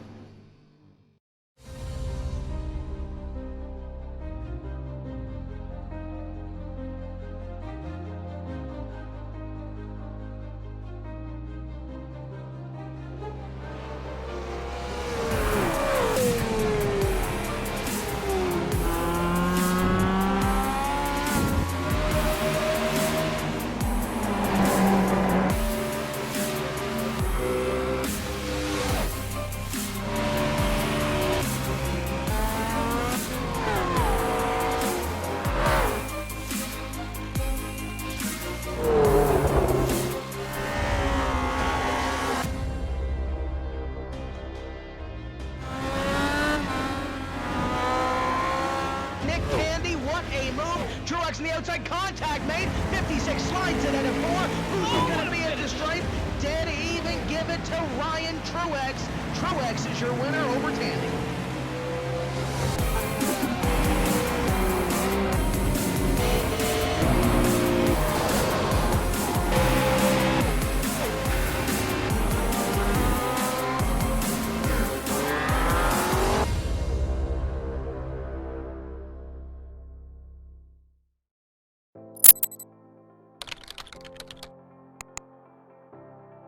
iRacing.com is a sim racing game that combines a true-to-life racing experience with an online community of virtual racers from all over the globe. iRacing offers a multitude of officially licensed cars and tracks, laser scanned with millimeter accuracy. Their car models and mechanical systems are based on real-world physics and engineered in cooperation with manufacturers and race teams. iRacing's web-based interface allows members to compare stats and test drive any combination of car and track instantly. Their skill license system ranges from rookie to pro, ensuring members are always pitted against those with similar skill sets. Members are able to sign up for a weekly race series, compete in time trials, host a private race with friends, and participate in racing leagues created and run by the community. With over 60,000 members, iRacing works in partnership with renowned motorsport organizations like SRO Motorsports Group to deliver virtual races based on the real-life Blancpain GT series. iRacing's Blancpain Endurance Series features team racing, giving members the ability to build a team and participate in races ranging from 3 hours to 24 hours. Additional partners include NASCAR, IMSA, V8 Supercars, IndyCar, allowing members to race in their very own 24 hours of Spa, Bathurst 1000, Daytona 500, and many more. iRacing.com, delivering the most authentic racing experience short of getting into a real race car.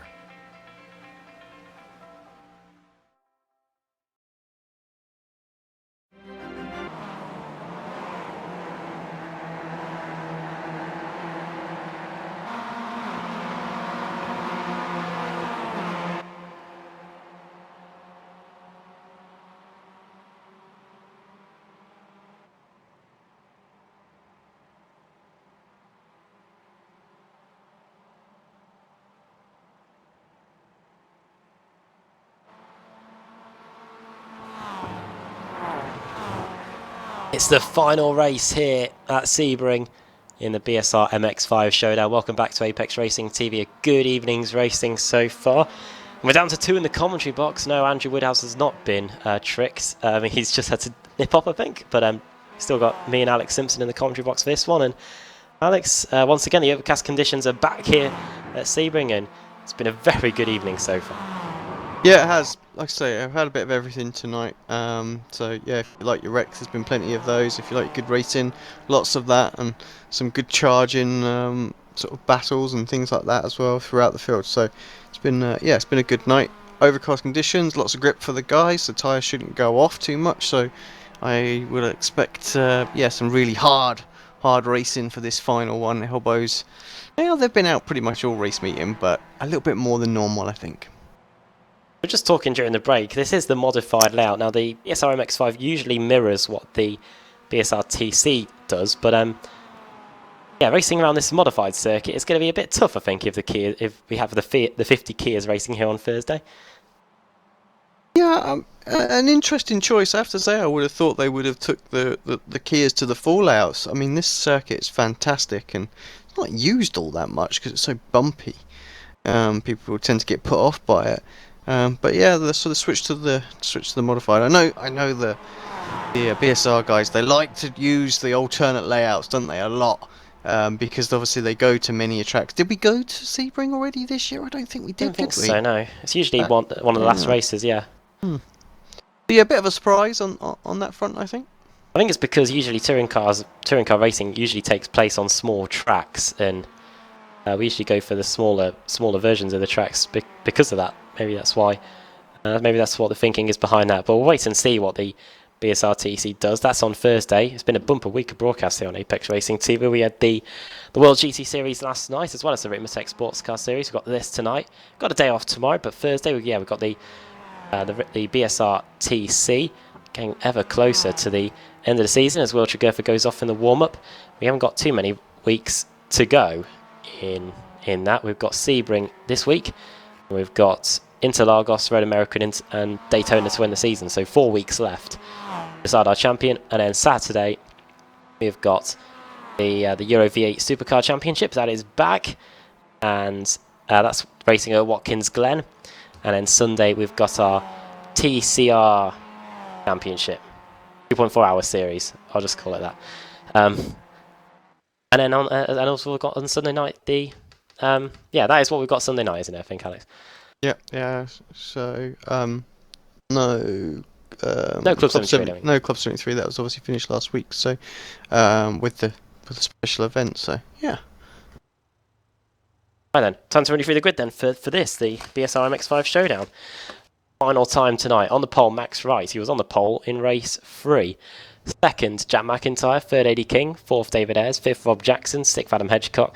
Seventh, Mark King. Josh Thompson in 8th. 9th, Kip Stevens. And 10th, Nathaniel Simpson. And then it's Steve Hefford, John Roberts, Adam Brawson Grant, Thorstein Helgeson, Nick McCarran, Stephen Baxter, David Waldock, Oscar Mangan, Adam Delmont, and Rafe Cullinan. Rounding up the top 20 very quickly. Alex, can you pick a winner from that top 10? My money might be on Josh Thompson for this one. Yeah, he's had pretty sucky meeting so far, so it'd be nice if he can at least finish one. And if he does, then he's going to be at the front, I think. Here we go then.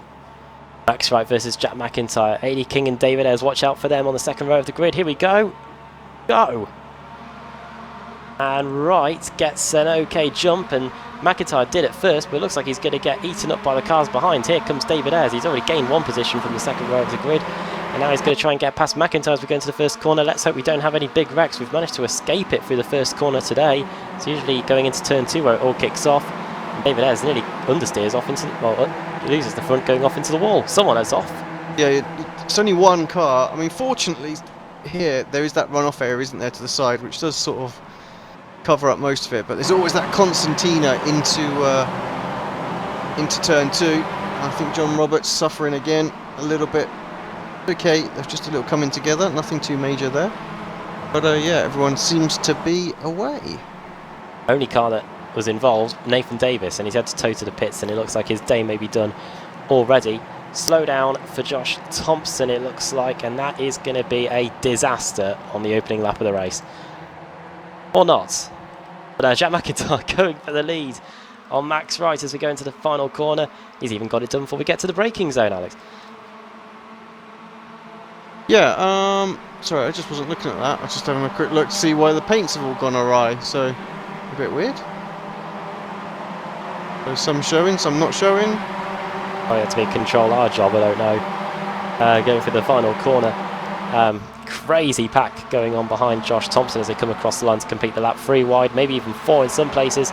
Forstein Helgeson, David Ayres and Lewis Bibby is one hot spot in that scrap. That's about 15th, 16th and 17th. Nearly 3 wide going into the first corner to start the second lap here. And you can see PC David Waldock is in the mix there. And the My Little Pony car running out wide. Oh, there's a crash in front. Track is almost blocked there as well. Is that Baxter again? He's having an absolute mare of a meeting as well. They're still knocking 2 bells off each other. Just calm it down, lads. You don't need to kicking off even more on the exit, isn't it? Fly through when there's little mistakes. That's not your opportunity to make 10 spots. Oh my god, they're like 6 wide further back. Oh my word, this is not going to go well, and indeed it isn't. Roy Verke goes into the side of one of the boosted cars, and off goes Andrew Whitehead, who I think wants the first flight out of here. It's been not too good since race 1. I did say the elbows are going to come out a bit more in this race, and wow, yeah, that's just crazy. 4 cars out, Michael Barry, AD King, Rob Jackson, Peter Van Gool and Nathan Davis, and you will have counted that's 5. So 1 more car has been added to the pile while I've been speaking to you. 4 wide going into the final corner, Neil Bamber, Laura Bond, Anwar Smith and Ross McFarlane. I think Waldock's in there as well. This is a fantastic duel. It's over about 17th, 18th, 19th and 20th places as they go through the final corner. Loads of stuff going on in the midfield here in the early stages. At the moment, Jack McIntyre leads, 2nd, Max Wright, Steve Hefford 3rd, Adam Hedgecock 4th, Thompson in 5th, and then it's Simpson 6th, Oscar Mangan 7th. However, he's now going into battle with it's Lewis Bibby going into battle with Nick McCarron.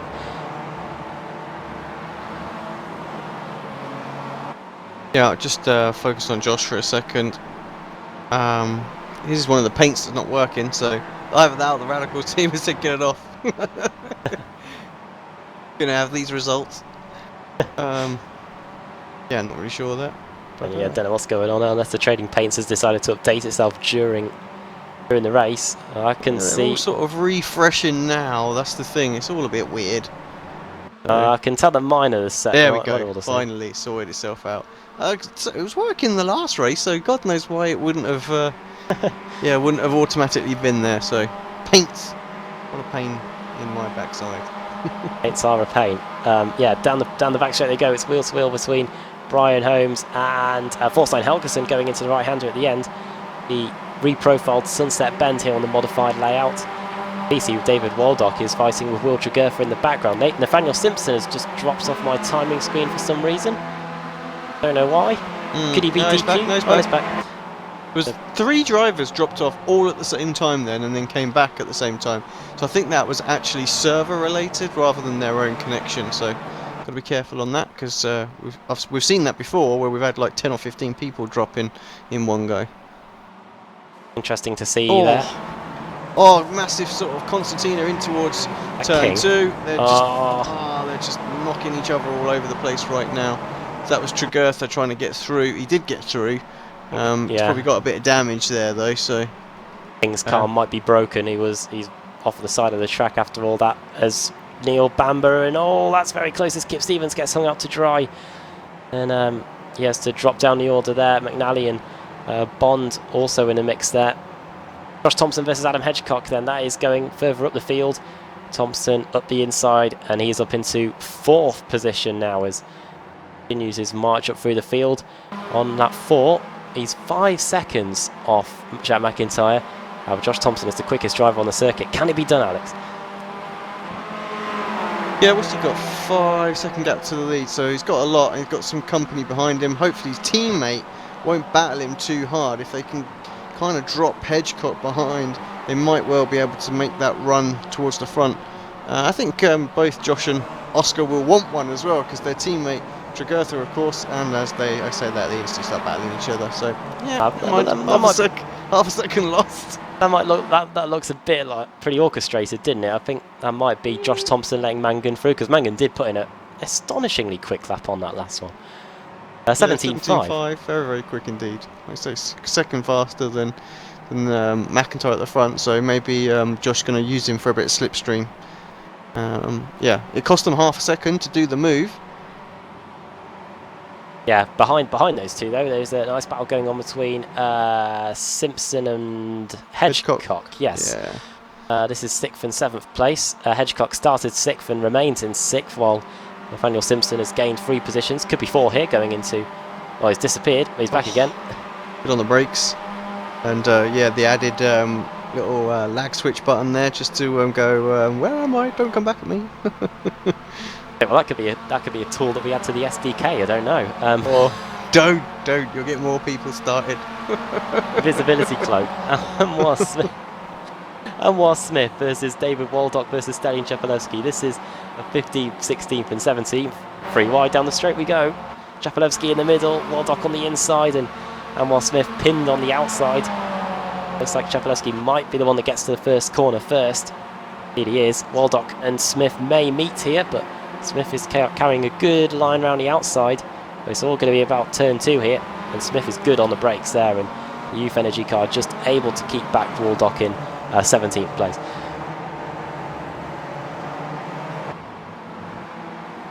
Having a look at this sort of second pack again, because Simpson has sort of closed the gap back to Thompson and Mangan, so if that group can catch Hefford and Wright and McIntyre, then we're going to have a great battle for the closing laps of this race.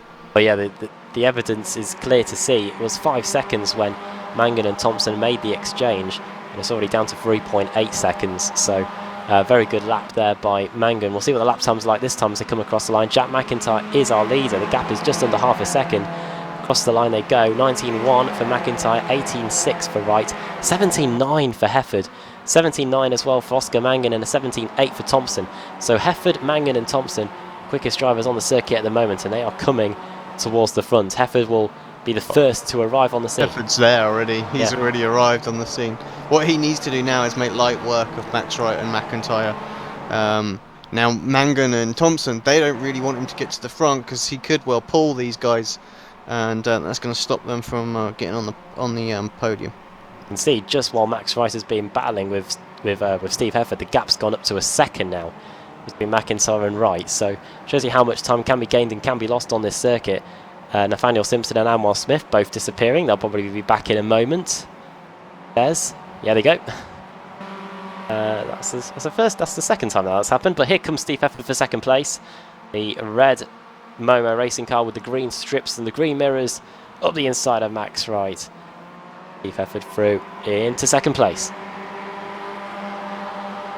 Well executed move there. What's the gap like now to everyone else? Yeah, 8 tenths of a second to McIntyre. So 2.3 seconds.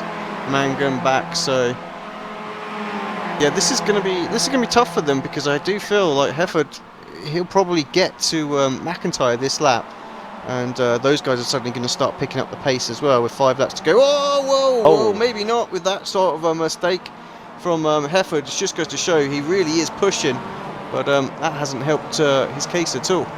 Well, McIntyre had a bit of a bad line going through that short chute there, which makes this circuit the modified circuit, which has got the gap back down to half a second.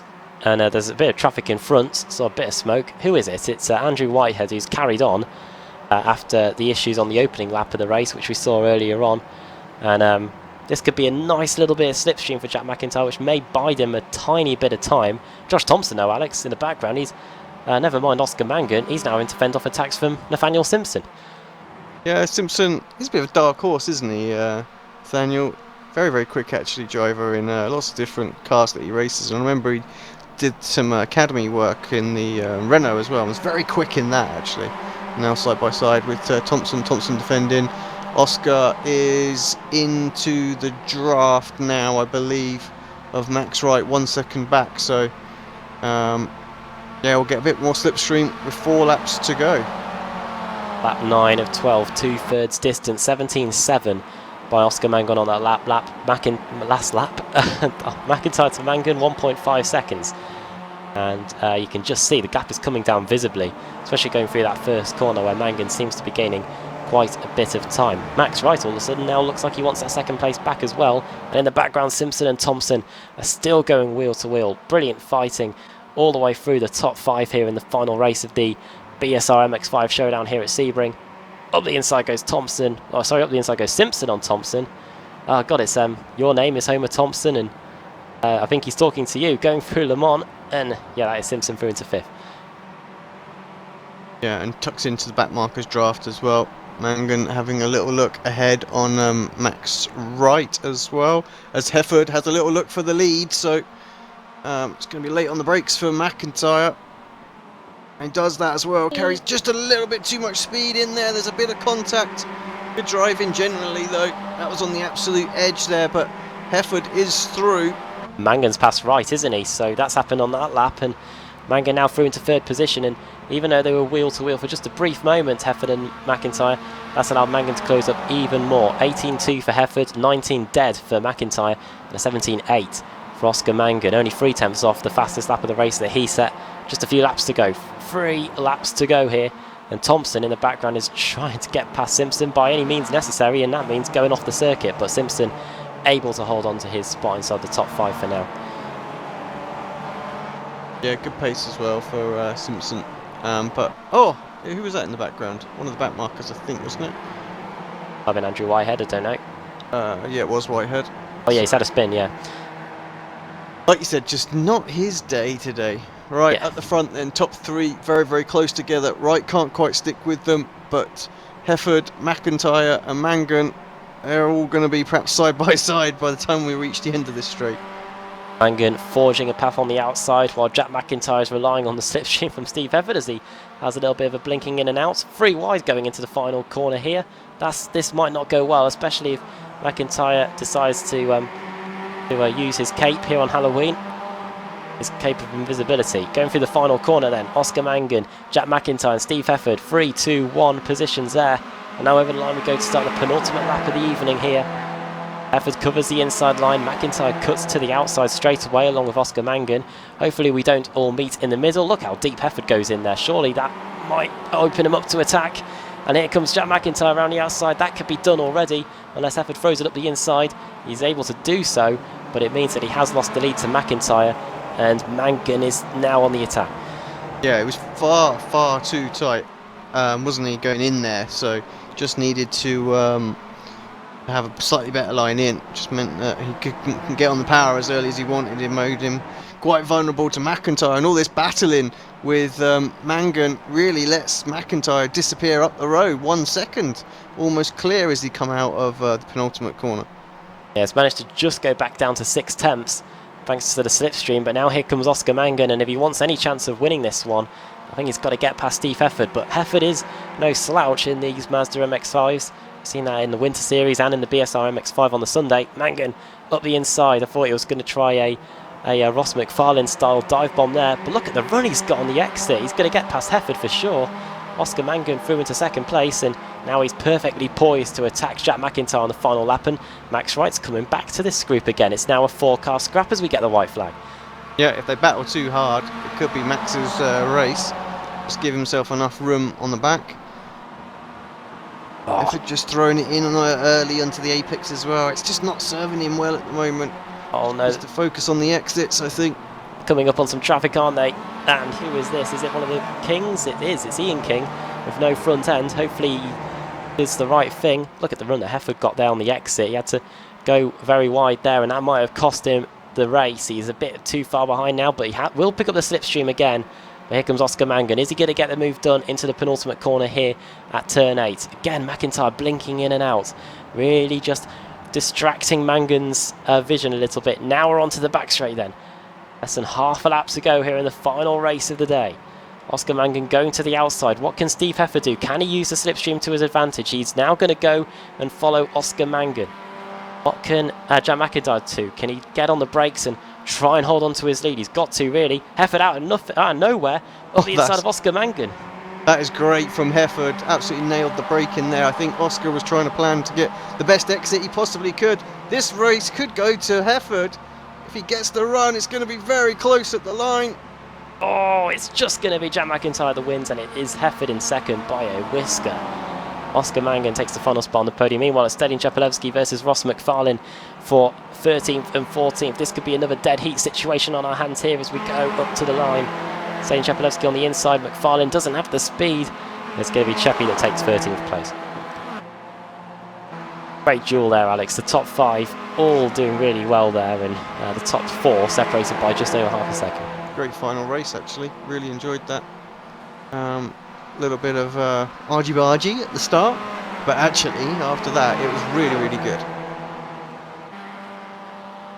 A couple of other little battles going on. Watch those come across. Robert Lundgren behind Thorstein Helgson. He's about 6/10 back, so can't see that one changing.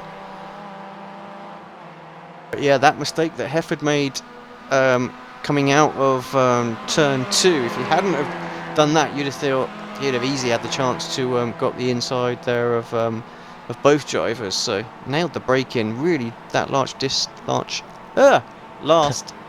effort was pretty spectacular and almost made it work. Really good. Right, we're running through the finishing order then for the final race of the day. Race victory then for Jack McIntyre, just about less than 1/10 of a second in it. Steve Hefford finishing in 2nd, 3rd Oscar Mangan, 4th Max Wright, 5th Josh Thompson, 6th for Nathaniel Simpson, Brian Holmes in 7th, then Adam Hedgecock in 8th with Will Tregear for 9th, and Lewis Bibby rounding out the top 10. Cars that started inside the top 10 that finished there, we had a reasonable amount today. I think we had 1, 2, 3, 4, 5. 11th for Adam Delmont, 12th for Nick McCarron, 13th place finish in the end, just about for Stedin Chapelevsky ahead of Ross McFarlane.